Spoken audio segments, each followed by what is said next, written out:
Match की शुरुआत Narendra Modi stadium में होती है, मैच का अंत नरेंद्र मोदी स्टेडियम में होता है। जब भी कैमरा स्टेडियम में बैठे लोगों की तरफ घूमता था, लगता रहा कि किसी राजनीतिक पार्टी का प्राइवेट कार्यक्रम है। अब क्यों बातें हो रही हैं कि पिच खराब थी, मैच कहीं और होना था, कोलकाता और मुंबई के दर्शक होते तो ऐसा नहीं होता। मैं चाहता हूं कि क्रिकेट के करोड़ों फैंस को इस पर सोचना चाहिए। आपकी हताशा समझ में आती है। दुनिया के दूसरे देशों में हार के बाद फैंस तोड़फोड़ करने लग जाते हैं, मगर आपने वो सब नहीं किया।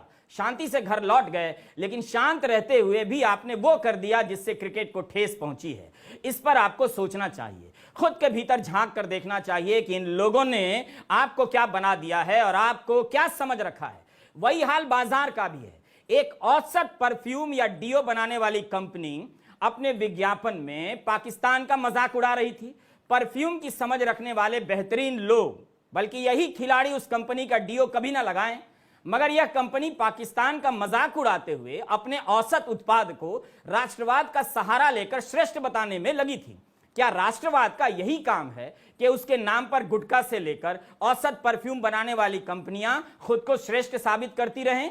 खेल खिलाड़ियों का, लेकिन उनके खेल के दम पर बार बार इस डीओ का विज्ञापन ऐसे आए जा रहा था जैसे पाकिस्तान से लड़ने या पाकिस्तान को नीचा दिखाने के लिए इस परफ्यूम या डीओ को लगाना बहुत जरूरी है। आप होश में हैं या कसम खाकर बैठे हैं कि अब होश में कभी आएंगे भी नहीं? बात केवल फाइनल और अहमदाबाद की नहीं है। भारत के कई मैचों में क्रिकेट के दीवाने अपनी दीवानगी में क्रिकेट भूल गए। ऐसी मोहब्बत मत कीजिए कि माशूक का चेहरा याद न रहे। क्रिकेट पर लिखने वाली पत्रकार शारदा उग्रा ने क्या खूब लिखा है। लिखा है कि यही नरेंद्र मोदी स्टेडियम था जहां पाकिस्तान की टीम के कप्तान बाबर आजम ने टॉस जीतने के बाद जैसे ही बोलना शुरू किया, उनकी हूटिंग शुरू हो गई। जब मोहम्मद रिजवान आउट होकर पवेलियन जा रहे थे, तब जय श्री राम के नारे लगाए गए। पब्लिक अनाउंसमेंट सिस्टम से आदि पुरुष का गाना बजाया जाने लगा। एक फ्लॉप फिल्म का गाना बज रहा था। क्या इसके जरिए देश में राजनीतिक माहौल सेट किया जा रहा था? अगर नहीं तो फिर यह सब क्यों हुआ? आपको याद होगा, इसी नरेंद्र मोदी स्टेडियम में मार्च 2023 में भारत ऑस्ट्रेलिया टेस्ट मैच के दौरान मोहम्मद शामी की हूटिंग की गई थी। चौथे टेस्ट के दौरान शामी का नाम लेकर नारे लगाए गए थे।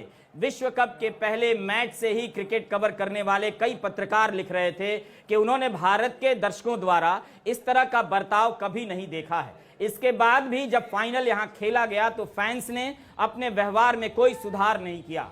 ऑस्ट्रेलियाई टीम के लिए ताली नहीं बजाई, ना अपनी टीम का हौसला बढ़ाया। क्या यह किसी दर्शक समाज का किरदार होना चाहिए कि हारता हुआ देखकर स्टेडियम से निकलने लग जाएं? ट्विटर पर कई लोग इस बात के लिए क्रिकेट के दर्शकों की आलोचना कर रहे हैं। कई लोगों ने लिखा है कि दर्शक मोदी मोदी करने के इरादे से आए थे, लेकिन जब हार सामने दिखने लगी तो चुपचाप निकल लिए।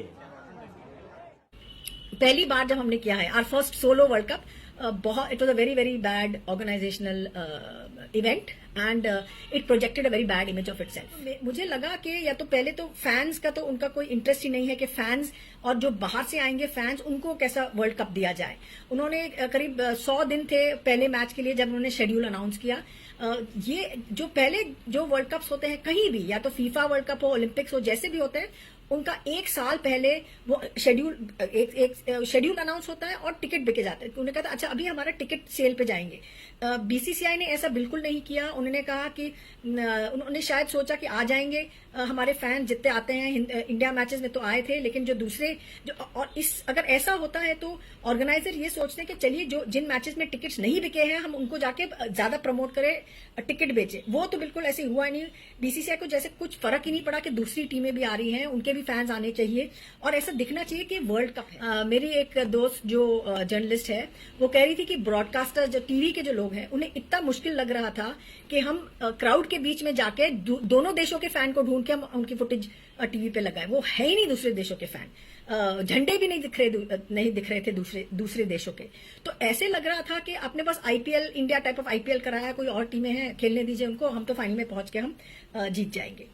कल के मैच में हमको जो दिखाई दिया कि जैसे ही ऑस्ट्रेलिया का जो था ऑस्ट्रेलिया मैच में हावी होने लगी तो बिल्कुल ऑडियंस चुप हो गई, उनकी आवाज ही नहीं सुनाई दी। ऑस्ट्रेलिया ने एक जैसे जो ट्रेविस हेड ने जो शतक लगाया उस बहुत ही फैंटास्टिक इनिंग्स थी उसकी, बहुत अच्छे से खेला। वर्ल्ड कप के फाइनल में हाई प्रेशर मैच में उसने परफॉर्मेंस किया, लेकिन जब उसकी सेंचुरी कंप्लीट हुई तो बिल्कुल सन्नाटा, जैसे ऑडियंस थी ही नहीं वहां, जैसे लोग ही नहीं थे वहां ये अप्रिशिएट करने को कि किसी दूसरे देश के खिलाड़ी ने बहुत ही अच्छी परफॉर्मेंस, वर्ल्ड कप आपके हाथ से बिल्कुल छीन लिया है। जो क्राउड होती है वो जैसे they are like the 12th man of every cricket team. लेकिन हमारा जो 12th मैन था इंडिया का, जो जितने भी दर्शक थे 80,000, 90,000, 1 लाख, वो बिल्कुल शांत हो गए, जैसे गायब हो गए। वो जैसे वो बिल्कुल कहा कि नहीं बस हमें नहीं देखना, हमारी टीम अच्छा नहीं कर रही है। तो वो उसका जो इम्पैक्ट है वो भारतीय टीम पे भी होता है कि कहाँ गए हमारे फैंस इतने सारे जो थे, कि हमारा टाइम अच्छा नहीं है तो हमारे पीछे कि हमको उनकी आवाजें क्यों नहीं सुनाई दे रही है। और लोग ये कहते हैं कि अगर आप ये मैचेस जो जैसे वर्ल्ड कप फाइनल, तो बड़े मैचेस अगर आप पुराने क्रिकेट ग्राउंड जैसे वानखेड़े स्टेडियम या चेन्नई में चिदम्बरम स्टेडियम या बैंगलोर में भी चिन्नास्वामी ईडन गार्डन्स, वहां खेलो तो जो क्रिकेट के जो प्रेमी हैं उनको दूसरी टीमों के जो प्लेयर्स हैं उनको भी वो अप्रिशिएट कर सकते हैं और अपनी टीम को सपोर्ट भी कर सकते हैं। तो ये अहमदाबाद में हमको बिल्कुल नहीं दिखा। आप पढ़िए क्रिकेट की पत्रकार शारदा उग्रा ने क्या लिखा है। उन्होंने लिखा है कि राज्यों के क्रिकेट संघ को तैयारी करने के लिए 2 महीने से भी कम समय दिया गया, प्रोग्राम ही नहीं जारी किया गया। इस तरह का नियंत्रण क्यों किया गया, क्यों यह पैटर्न बदला गया, अब आपको क्रिकेट के प्रशासकों से पूछना चाहिए। आप तब केवल इसी में डूबे रहे कि विराट ने कमाल कर दिया, मोहम्मद शामी ने धमाल कर दिया, लेकिन अब आपको देखना चाहिए कि क्रिकेट के प्रशासकों ने क्रिकेट के साथ क्या किया है और आपको क्या बना दिया है। स्टेडियम पहुंचने वाले फैंस ने क्रिकेट का क्या हाल किया है, यह सब देखिए। बेंगलुरु में पाकिस्तान ऑस्ट्रेलिया मैच के दौरान पाकिस्तान से आए एक फैन को पुलिस वाले ने पाकिस्तान जिंदाबाद बोलने से रोका। इसका वीडियो वायरल हुआ। वीडियो में पुलिस वाला कह रहा है कि भारत माता की जय बोल सकते हैं, लेकिन पाकिस्तान जिंदाबाद नहीं। जब फैन उनसे सवाल करने लगा तब पुलिस वाला चला गया। यह सब आपने होते हुए देखा है। इन्हीं हरकतों को लेकर पाकिस्तान के कोच मिकी ऑर्थर ने कहा था कि स्टेडियम में दिल दिल पाकिस्तान बहुत कम बार बजाया गया, और मैच के बाद कहा था कि यह आईसीसी नहीं बीसीसीआई का इवेंट लग रहा था। It seemed like a bilateral series, जैसे विश्व कप ना हो, 2 देशों के बीच टूर्नामेंट हो। क्या आप जानते हैं कि मिकी ऑर्थर की इस बात को लेकर ऑस्ट्रेलिया के क्रिकेट पत्रकार ने क्या लिखा है? 15 अक्टूबर के सिडनी मॉर्निंग हेरल्ड में डैनियल ब्रेटिंग ने लिखा है कि पाकिस्तान के कोच मिकी आर्थर ने अपने इन शब्दों से वह सब कुछ कह दिया जो बहुत से लोग इस विश्व कप को लेकर सोच रहे थे। यह केवल नाम के लिए विश्व कप है। यह टूर्नामेंट केवल भारत के लिए कराया गया था, बीसीसीआई के लिए कराया गया था और इसके शक्तिशाली सचिव जय शाह के लिए कराया गया। जो भारतीय दूतावास हैं वो पत्रकारों जिन्होंने वीजे के लिए अप्लाई किया था, पत्रकारों से उन्होंने कहा आप हमारे दूतावास आइए और हमें बताइए कि आप क्या लिखने वाले हैं इंडिया जाके। तो उन्होंने कहा भाई क्रिकेट, और कईयों को तो पूछा गया कि आप ये अंडरटेकिंग साइन करो कि आप क्रिकेट के अलावा और किसी चीज पे नहीं लिखोगे। तो ये जैसे हमको लगा कि क्रिकेट के इवेंट में हमारी फॉरेन पॉलिसी को एक्सरसाइज किया जा रहा है, जैसा भी है, freedom of the press, whatever, it was all that kind of thing that was happening. मुझे ये भी सुनने को मिला है कि एक जो वीजा के लिए अप्लाई किया उन्होंने, वो बहुत ही फेमस कमेंटेटर हैं, उनसे पूछा गया कि आप अपने सब पासपोर्ट ले आइए। उन्होंने कहा भाई मेरे पास 10-15 पासपोर्ट हैं, मैं बहुत ट्रैवल करता हूँ। उन्होंने कहा नहीं सब लेके आइए। और फिर उनसे सवाल किया गया आप पाकिस्तान इतना क्यों गए, इमरान खान आपको क्यों कहते हैं कि वो आपके दोस्त हैं, आपको क्यों पसंद करते हैं। तो इस तरह के सवाल किए गए। और मैं ये कह रही हूँ कि ये पाकिस्तान के रिपोर्टर्स की बात नहीं कर रही हूँ, मैं दूसरे देशों की बात कर रही हूँ कि दूसरे देश के जो पत्रकार थे उनके साथ क्या व्यवहार हुआ। जो राजनीति चली है इस वर्ल्ड कप, टीम के बाहर जो राजनीति चली है कि आप कहाँ खेलो, आपका शेड्यूल कैसा हो, आपका सीक्वेंस ऑफ मैचेस कैसे आप खेलें, जितना भी आप सेटिंग कर सको कि इंडिया को आगे, आप इंडियन टीम को आगे आप पुश कर सकते हो, वो हुआ है। लेकिन एक चीज आप वो नहीं कर सकते, जो भी आप राजनीति में कर सकते हो, लेकिन एक चीज अपने आप उसको सेट नहीं कर सकते, वो है फाइनल मैच का आउटकम। और यही हुआ कल। और बहुत दुख हुआ हमको कि of course millions of hearts have been broken कि इंडिया जीती नहीं, लेकिन ऑस्ट्रेलिया की परफॉर्मेंस को भी हमको अप्रिशिएट करना चाहिए। और जो भी राजनीति चली है इस वर्ल्ड कप के पीछे, उनको शायद ये देखना चाहिए कि आपका जो असर होता है वो एक पॉइंट तक वो रुक जाता है और फिर चलता नहीं है। जो आप नहीं बोल रहे थे, जो आप नहीं देख रहे थे, दुनिया देख रही थी और किसी कोने में लिख रही थी। आप करोड़ों दर्शकों के सामने क्रिकेट की भावना के साथ खिलवाड़ होता रहा। यहां तक कि बीजेपी के सांसद गौतम गंभीर ने खलीज टाइम्स में एक लेख लिख दिया जिसमें वे विदेशी खिलाड़ियों की हूटिंग से नाराज थे। खलीज टाइम्स एक विदेशी अखबार है, संयुक्त अरब अमीरात का अखबार है। इस अखबार में राष्ट्रवादी राजनीति करने वाली पार्टी के सांसद गौतम गंभीर भी भारतीय फैंस की बुराई कर रहे हैं। गनीमत है कि राहुल गांधी ने खलीज टाइम्स में नहीं लिखा, गौतम गंभीर को लिखना पड़ा, तब तो आप उनकी बात ध्यान से सुनिए। उन्होंने लिखा कि दूसरी टीमों के मैच में कम भीड़ आ रही है, इसे देखकर मैं सोचता हूं कि क्या हम खेल से प्यार करते हैं या सिर्फ भारतीय खिलाड़ियों के फैन बनकर खेल देखने जाते हैं। गंभीर ने यह भी लिखा कि अगर 2036 के ओलंपिक के लिए मेजबानी जीतनी है तो हमें तटस्थ रहना होगा, मतलब सबका हौसला बढ़ाना होगा। अगर ऐसा नहीं करेंगे तो भारत के प्रति नकारात्मक छवि बनेगी और उसका असर मेजबानी की दावेदारी पर पड़ सकता है। फॉक्स स्पोर्ट्स ऑस्ट्रेलिया ने लिखा है कि भारतीय टीम के खिलाड़ी अवार्ड सेरेमनी तक नहीं रुके।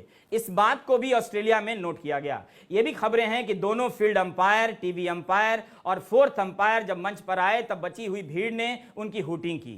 कई जगहों पर लोग मैच छोड़कर चले गए, होटल से बाहर हो गए। टाइम्स ऑफ इंडिया में रिपोर्ट है कि चेन्नई में भी फैन उदास जरूर हुए, मगर जब देखा कि मैच मन मुताबिक नहीं जा रहा है तब भी उन्होंने खेल से भागना ठीक नहीं समझा। लोग मरीना बीच पर स्क्रीनिंग देखते रहे, ऑस्ट्रेलिया के खेल पर तालियां बजाते रहे, हेड को स्टैंडिंग ओवेशन दिया। लोग दूर से आए थे तब भी देर तक देखते रहे और मैच खत्म होने पर पटाखे भी फोड़कर गए। रिपोर्ट में लिखा है कि चेन्नई में अन्य जगहों पर भी ऐसा हुआ है। इस विश्व कप में भारतीय टीम का प्रदर्शन लाजवाब रहा है।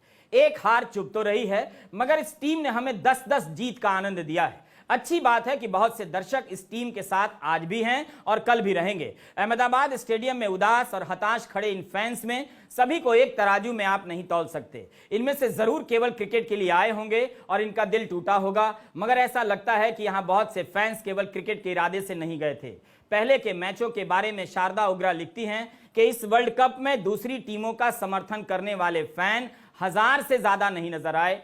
ऐसे भारतीय दर्शक भी नहीं नजर आए जो दूसरी टीमों के मैच देखने के लिए स्टेडियम जाया करते हैं।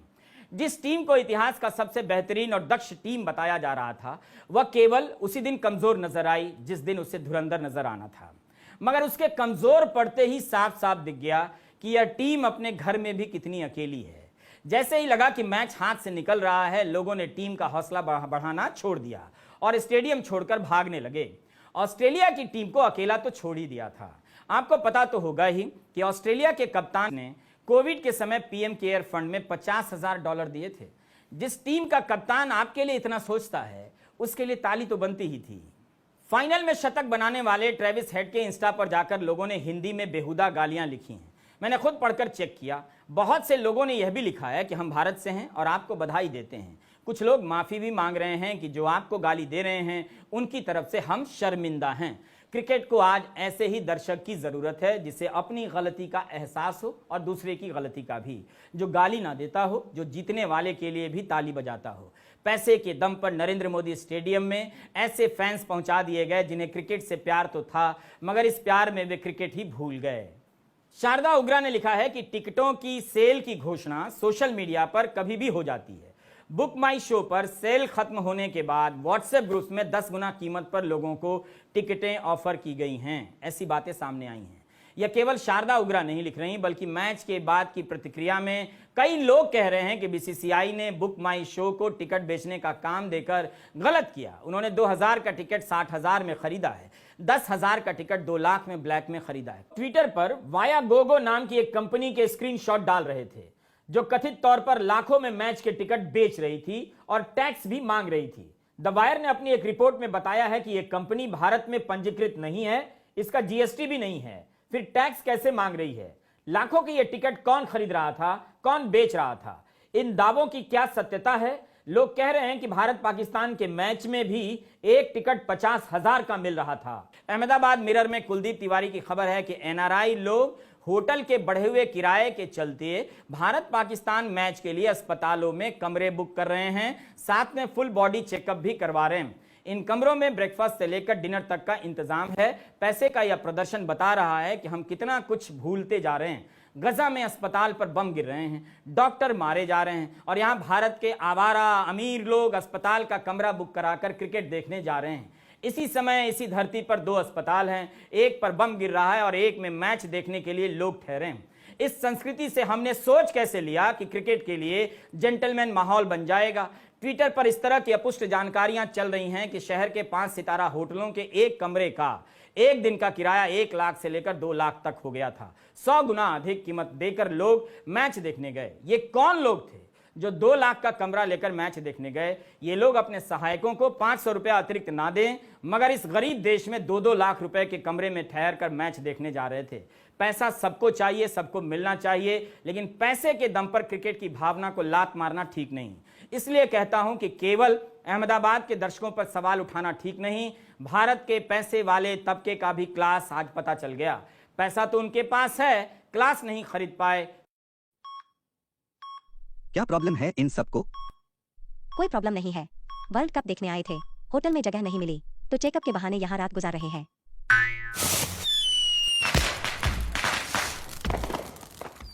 एक समय था जब आप ताली बजाया करते थे कि ये लगा छक्का, ये लगा चौका। तब इस जोश में नटराज चौका, नटराज छक्का सुनना भी बुरा नहीं लगता था। लेकिन अब चौका छक्का लगने के नारे की जगह मोदी मोदी ने ले ली है। इसलिए शुरू में ही मैंने कहा कि भारत मैच हार गया। खेल में ऐसा होता है, मगर भारत मैच के अलावा बहुत कुछ ऐसा भी हार गया जो खेल में नहीं होता।